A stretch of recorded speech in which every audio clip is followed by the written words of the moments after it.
Hey everybody, it's John. It's March the 29th. It's a beautiful day. It's currently 64 degrees. We got drones out. Today we're pulling apivar strips and we're making assessments on which hives can be split, which ones are ready to be split, and also on if we are going to go ahead and make a go at trying to graft some queens. Because the drones are out, grafting is definitely an option right now, I believe. So I'd really like to give that a shot. So let's get in here and look what's going on. The other thing I'm doing is I'm also reversing hive bodies, or I'm moving all the brood, the capped brood, open brood down to the bottom box, and all the open comb up in the top, so it gives the bees a feeling that they have a place to move into. So I had these foam boards on top. I'm taking these off. We're pretty much going to be in the upper 40s and 50s at night moving forward, it looks like. So no need to have this.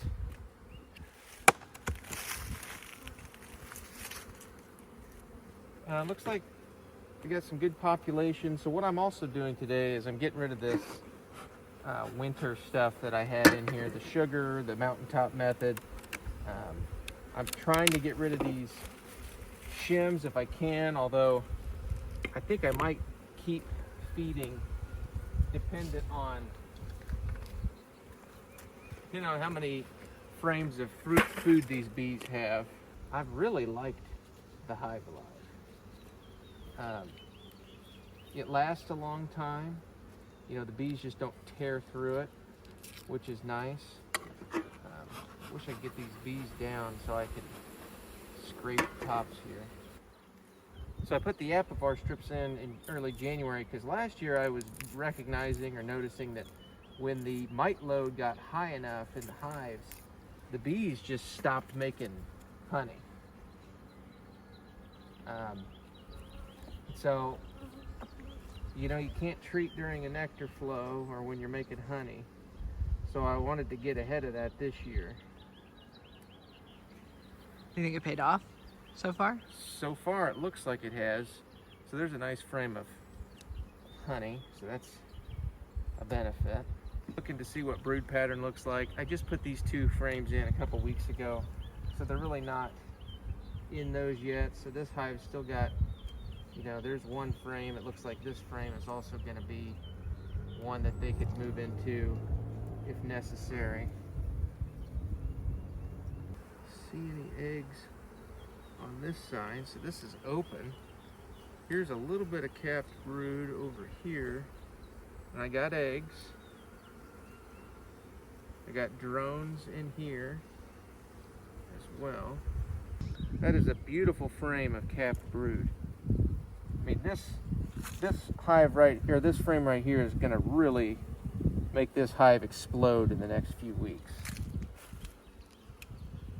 Super happy with that one. Like to see the queen. So we had 1, 2, 3, 4 frames of brood. It was capped. So in 2 to 3 weeks, this box should be completely full. That'll be perfect because that's when we will be able to put a deep on here that they can draw out, put honey in. That's my plan.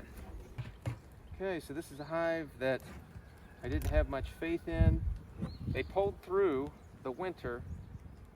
They're a little bit flighty. If you watch, just run your hand over them. Of course, you're gonna make a liar out of me.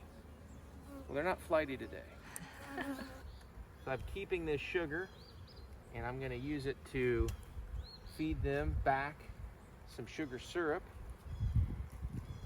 Last year I threw it away, which was very wasteful. And this year we're not doing that. We're reducing, reusing, and recycling.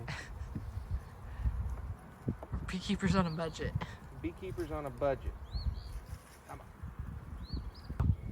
I want to put another deep box on because I want them to draw out a deep box and fill it with honey. There's the queen right here if you're interested in seeing her. She's not as big.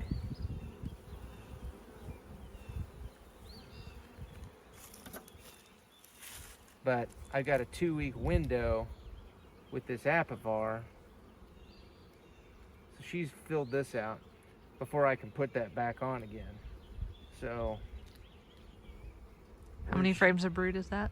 1, 2, 3 frames of brood. And then let's see what is in here. I got a frame of food out here on the end.